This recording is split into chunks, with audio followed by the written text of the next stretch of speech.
It's beer o'clock on Real Ale Craft Beer. Today we've got a beer from MillBrewery, and this is their Constellations series New England IPA, and it's called Aquila. It's a 440 milliliter can, 6.4% ABV. Sometimes my camera misbehaves a little bit. Yeah, there we go. It's all in focus. Lovely looking label.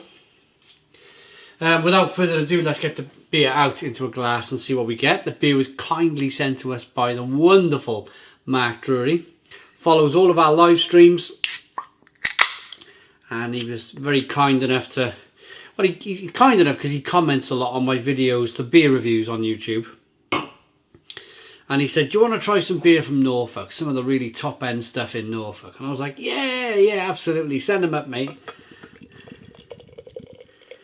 New England IPA. Look at this. Look at this. A very popular style New England IPA. I've not had a like top end New England IPA for a little while now. That's looking smashing straight away. Look at that for a beer. That is looking damn good.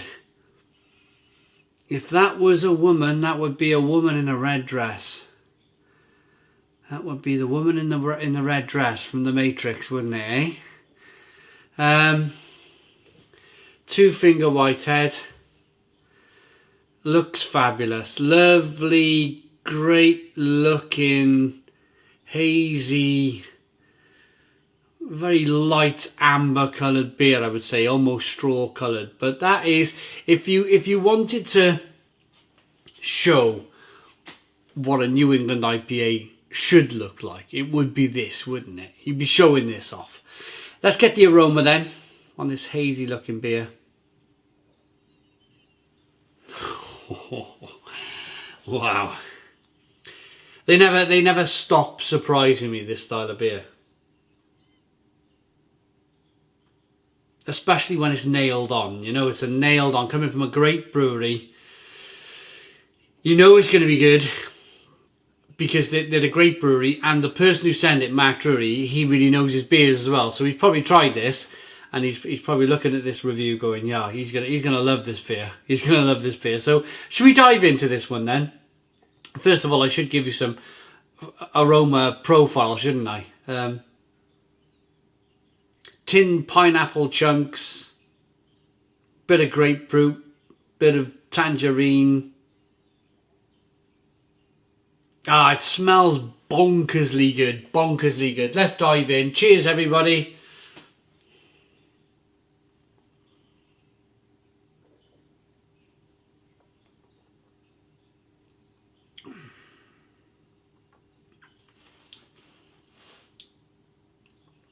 Yeah, it's good. I'm going back in. It's good.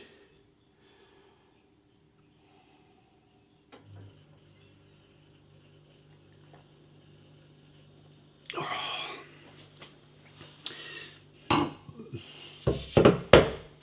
Stone the Crows. Stone the Crows. What a beer. What a beer.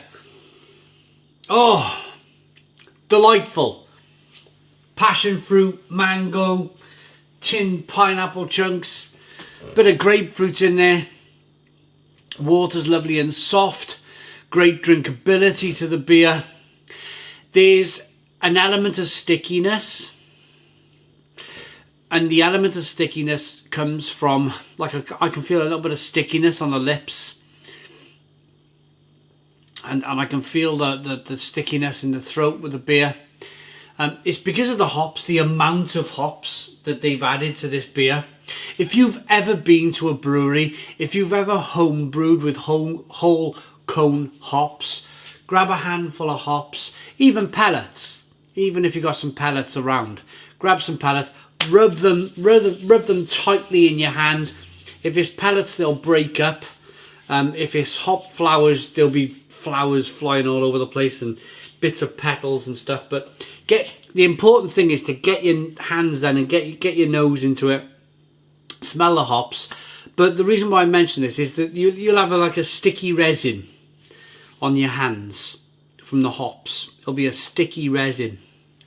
And there's some great beers out there, there really are, but there's only a certain kind of high kind of tier, I would say,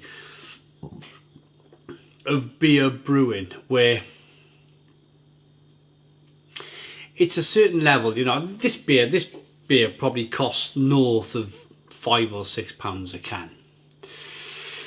And what you get for that money is a bucket load of hops, and you can feel it. So that hop stickiness I was talking about, rubbing it together on your hands, you can almost feel that hop stickiness with the amount. You've got to put a stack of hops in a beer to be able to feel the stickiness from the hops on the lips, and definitely kind of in the mouth and in the throat.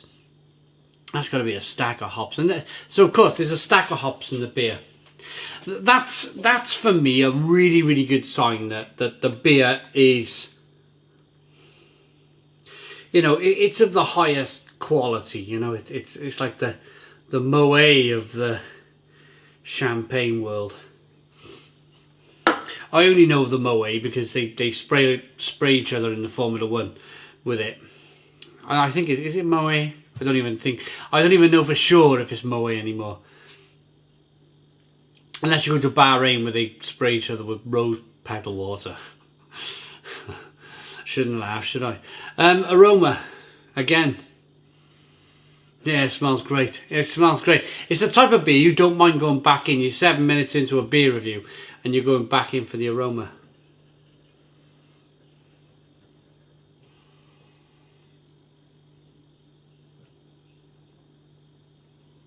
Oh. Just lovely. So it's probably packed full of oats as well. Maybe a touch of lactose in this one if I'm really like digging deep into the body of this beer. Maybe a little bit of lactose, maybe plenty of oats in there. There's a nice malty beginning, like a wafer flavour coming through. But it's all about, there's a little bit of bitterness on the back end. You can't escape putting all these hops in the beer and not having the smallest amount of bitterness in the beer. Especially pouring the rest of the beer in the can, I can pick up a little bit of bitterness now. Pardon me, but it's a cracker. It's a real cracker of a New England IPA.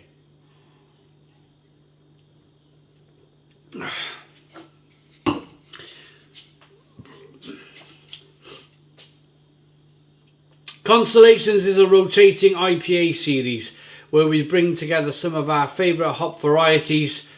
For Aquila, we've matched the 10 main stars with a whopping 10 different hops, giving way to a tropical fruit-led IPA. Water, barley, oat, hops, yeast, and yeah, there's no lactose. So whoopee, yeah, happy days. There's no lactose in this beer. Just loads of oats, loads of oats. I'm going to rate it. I'm going to give a rating out of 10 for this beer then, 440 milliliter can. I think it's great. I think this is a great beer. It's exactly what I want my New England IPA to do.